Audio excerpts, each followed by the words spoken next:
Dios mío, we got the Gen Z gays. I love how everything is given a name and then packaged nicely so that the mainstream media can sell the problem to you. It's like, look, our society is facing hardship, not economical, cultural. The Gen Z gays, what do you think about it? So we're going to think about it. Look at it, right? This is it. Like, this is the abomination. The Gen Z gays.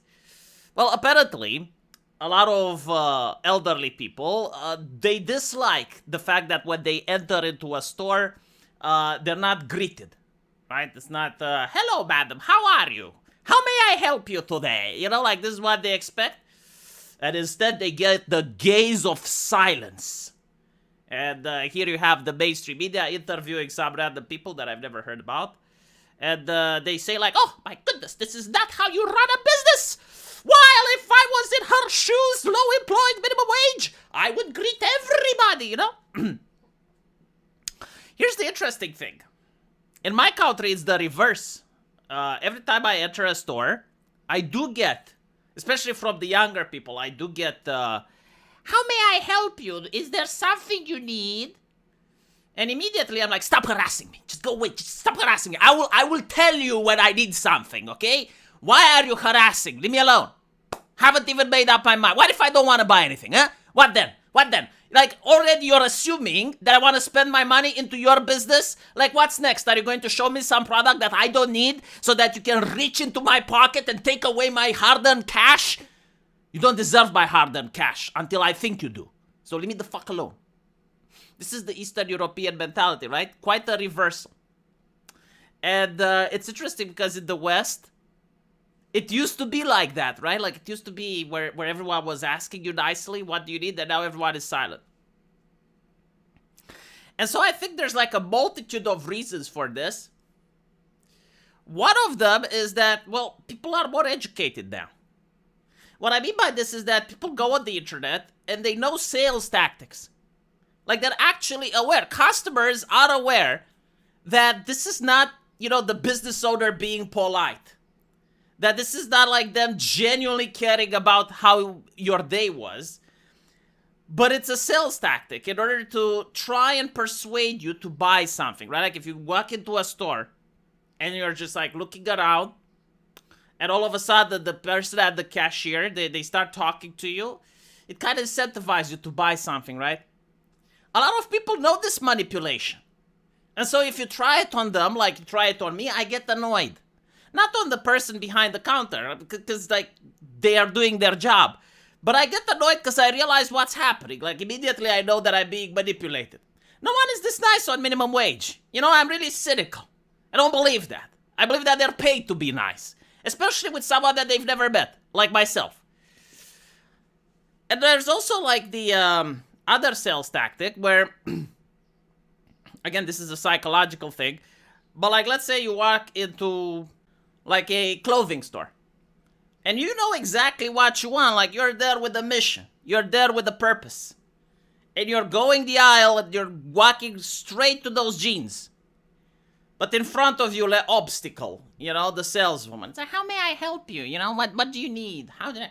and then she shows you other things that maybe you weren't interested in, right? Like, maybe in the beginning you were just interested in looking around or just buying jeans, and now you're leaving with a lot of merchandise. And so a lot of Zoomers have caught up on these tactics. Like, they're aware. And if you try it on them, it backfires. And this is probably why most of the stores have realized, okay, we need to pivot. We need to pivot because, like, if they are aware that they're being manipulated and we try to manipulate them, we're just pissing them off. The second reason may also be corporations. Like, a couple of years ago, many stores were, you know, mom and pop stores, like small stores that people brought. Well, now everything is a supermarket. Now everything is a mall. Now everything is part of a big brand. And so big brands come with less soul, or when they do, it's more fake. And again, like, corporations have realized this. Like, you can't fake niceness. Like, if you're in a small ghetto, if you're in a small neighborhood, then yeah, like the person that knows everyone, like they're genuinely nice because they genuinely know you. Maybe they even talk to you because you go there every single day. But if it's a person at a coffee shop, in a mall, and they're dealing with thousands of clients every single day, there's no point in faking the niceness. That doesn't mean you have to spit on the customer, you know? But at the same time, a smile is enough. You don't actually have to harass them. You don't have to talk to them. People are busy. They don't have time for the small talk, right? So like the idea is to not piss off the customer.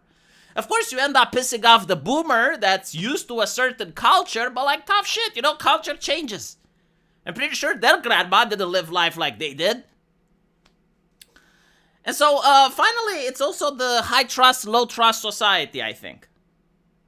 When you have a high trust society and everyone is friendly, you know, that's one thing. But when you have a low trust society, which is what most of the West is becoming, people subconsciously start distrusting strangers on the street.